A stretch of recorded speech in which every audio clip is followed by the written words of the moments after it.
Kulay ng dumi ng gaye, paano malalaman kung healthy ka batay sa kulay ng iyong dumi? Kumusta mga kaibigan? Welcome muli sa ating channel. Kung bago ka pa lamang dito, huwag kalimutang mag-subscribe at pindutin ang notification bell para lagi kang updated sa ating mga health tips, kaalaman, at mga impormasyong makatutulong sa pangangalaga ng inyong kalusugan. Alam ba ninyo na ang simpleng pagtingin sa kulay ng inyong dumi ay maaaring magbigay ng mahalagang impormasyon tungkol sa kalagayan ng inyong katawan? Marami ang nahihiyang pag-usapan ang tungkol sa pagdumi, ngunit sa totoo lang, isa ito sa mga pinakamadaling paraan upang mapansin kung may pagbabago sa ating digestive system o kung may posibleng problema sa ating kalusugan. Gayunpaman, tandaan na ang kulay ng dumi lamang ay hindi sapat upang malaman kung may sakit ang isang tao. Ang pagkain, mga iniinom na gamot, at ilang supplements ay maaari ring magpabago ng kulay ng dumi. Kaya naman ang impormasyong ito ay gabay lamang at hindi kapalit ng payo ng doktor. Simulan natin sa pinakakaraniwang kulay ng dumi. Una, kulay kayumanggi o brown. Ito ang itinuturing na normal at senyales ng isang malusog na digestive system. Ang kulay na ito ay nagmumula sa bile o apdo na ginagawa ng ating atay. Habang dumadaan ang pagkain sa ating bituka, nagbabago ang kulay ng bile hanggang sa maging kayumanggi ang dumi. Kung ang iyong dumi ay kulay brown, hindi masyadong matigas o malambot, at regular ang iyong pagdumi, magandang senyales ito na maayos ang paggana ng iyong digestive system. Siyempre, mahalaga pa rin ang pagkain ng sapat na gulay, prutas, whole grains, at pag-inom ng maraming tubig upang mapanatiling malusog ang bituka. Subscribe po kayo sa ating channel. Pakipindot lang ang subscribe sa ibaba, at huwag kalimutang i-click ang kampana para updated kayo sa ating mga bagong videos. At simulan na natin. Ikalawa, berdeng dumi. Maraming tao ang nagugulat kapag naging berde ang kanilang dumi. Ngunit sa maraming pagkakataon, hindi ito agad nangangahulugan na may malubhang sakit. Maaaring maging berde ang dumi kapag kumain ng maraming berdeng gulay tulad ng spinach, pechay, broccoli, o malunggay.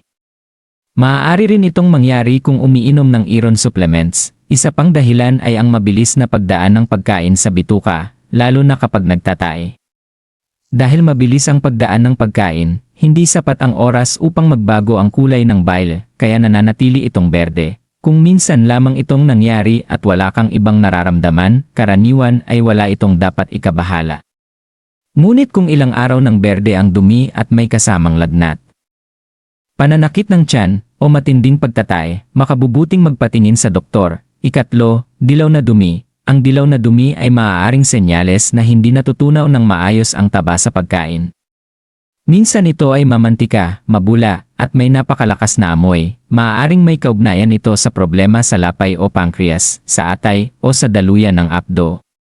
Sa ilang tao, maaari rin itong mangyari kapag may impeksyon sa bituka. Kung minsan lamang itong nangyari matapos kumain ng maraming matatabang pagkain, maaaring hindi ito seryoso.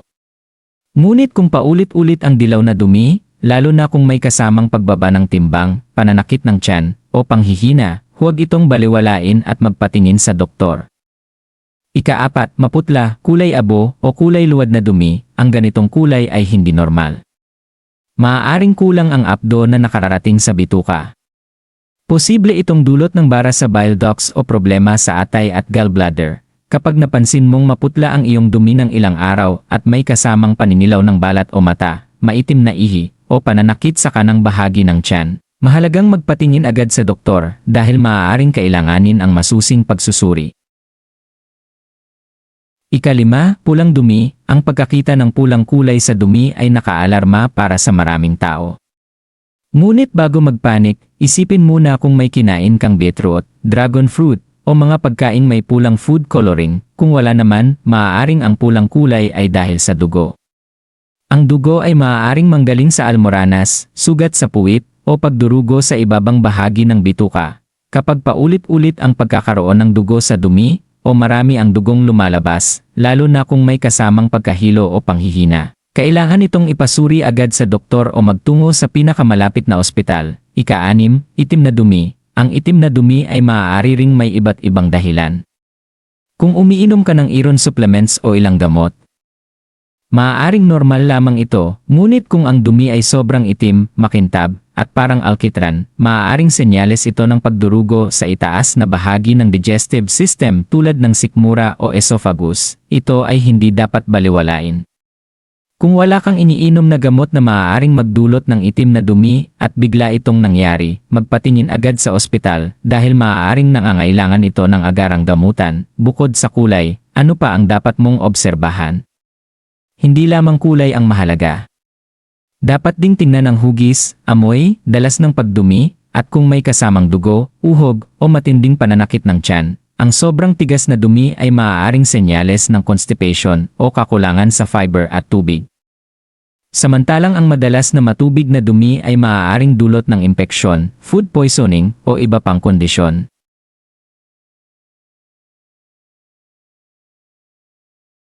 Narito ang ilang simpleng paraan upang mapanatiling healthy ang iyong digestive system. Una, uminom ng hindi bababa sa 8 baso ng tubig bawat araw, maliban kung may ibang payo ang iyong doktor. Ikalawa, kumain ng sapat na gulay, prutas, at whole grains upang magkaroon ng sapat na fiber ang iyong katawan. Ikatlo, bawasan ang sobrang matatabang pagkain, processed foods, at matatamis na inumin. Ikaapat, regular na mag-ehersisyo upang mapabuti ang paggalaw ng bituka. Ikalima, iwasan ng paninigarilyo at labis na pag-inom ng alak dahil maaari itong makasama sa digestive system. At panghuli, huwag pigilan ang pagdumi kapag nararamdaman mo na ang pangangailangan dahil maaari itong magdulot ng constipation sa paglipas ng panahon.